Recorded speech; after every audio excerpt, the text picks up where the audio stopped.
La nueva era. Comparación entre el porcentaje de participación en la fuerza laboral de una mujer y el número de hijos que tiene. Buenas noches, mi nombre es Andrea Durango y esta vez voy a presentar esto en mi Gapminder. La mujer en el mundo laboral. Antes de 1980, los trabajos se veían como de dominio exclusivo para los hombres, por lo que las mujeres se veían más dentro de sus hogares cuidando y educando a sus hijos.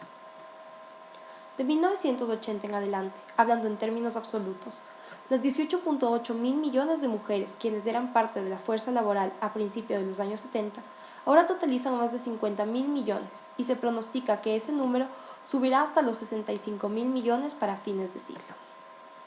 Es cuestión de prioridades, pues es la vida familiar versus la vida profesional.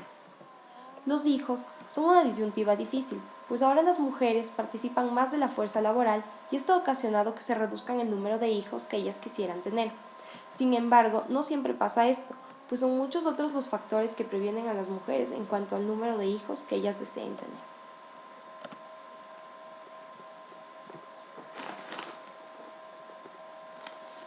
A continuación, a través de este Gapminder, voy a analizar cómo ha influido que la mujer sea parte de la fuerza laboral en el número de hijos que ésta decida tener. En el eje vertical, tengo el número de hijos que una mujer tiene. En el eje horizontal, el porcentaje de mujeres entre los 25 y 54 años que trabajan. Las burbujas representan a cada uno de los países. El tamaño de cada burbuja representa a su población y los colores al continente que representa. Podemos ver que en 1980 países de Europa, unos pocos de América y algunos de Asia Central tienen alrededor de 2 hijos y su participación en la fuerza laboral siempre está superando el 30%. Sin embargo, países de todo África y América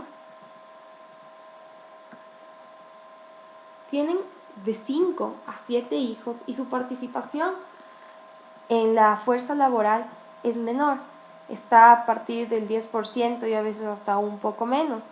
Sin embargo, otros países como Nigeria, a pesar de que tienen de 6 a 7 hijos, el porcentaje está alrededor del 50% en participación en la fuerza laboral.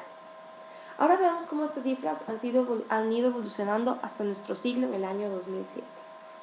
Vemos cómo pasan los años y las mujeres empiezan a tener más participación en la fuerza laboral, igual van reduciendo el número de hijos que deciden tener y llegamos al 2007.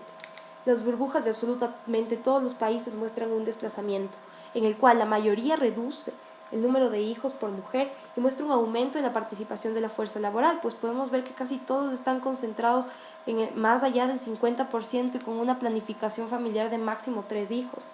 Sin embargo, en algunos países no pasa esto, pues en la mayoría de países de África subsahariana, el Medio Oriente y el norte de África y Asia del Sur, aún hay personas que deciden tener más de 3 hijos y su participación en el mercado y en la fuerza laboral es mucho menor a la de los otros continentes. Para el 2007, el problema que siguen teniendo estos países y en general África es la falta de acceso a los conocimientos de planificación familiar. Esto quiere decir que las mujeres aún no tienen acceso a una buena educación que les permita saber cuáles son sus prioridades y qué pensar acerca de su futuro. Sin embargo, es importante recalcar que en su mayoría el desplazamiento es resultado positivo, pues en la mayoría de países ya existe una buena planificación familiar y las mujeres ya tienen un máximo de 3 hijos. En un futuro lo que veremos es que el número de niños que nazcan se va a estancar y entonces la población mundial va a dejar de crecer. De una manera un poco más didáctica podemos verlo así.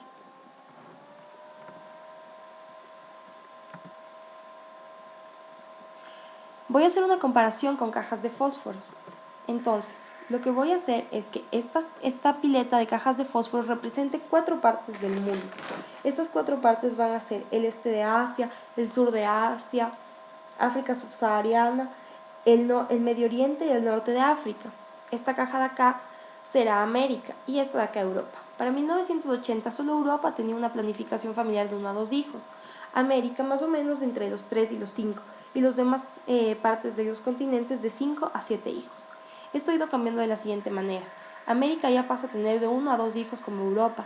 Otros continentes como el este de Asia, el sur de África, el Medio Oriente y el norte de África, que deciden tener menos hijos de los 5 a los 7, pasan a los 3 a los 5. Ahora el número máximo de hijos que estos continentes quieren tener son 3, pero sin embargo vemos que aún hay un estancamiento en África subsahariana por esta falta de acceso a muchos servicios. Entonces las mujeres siguen teniendo un número altísimo de hijos, que más o menos 7, 8 hijos, por lo cual sí es importante que estos países tengan mejor acceso a servicios. Muchas gracias.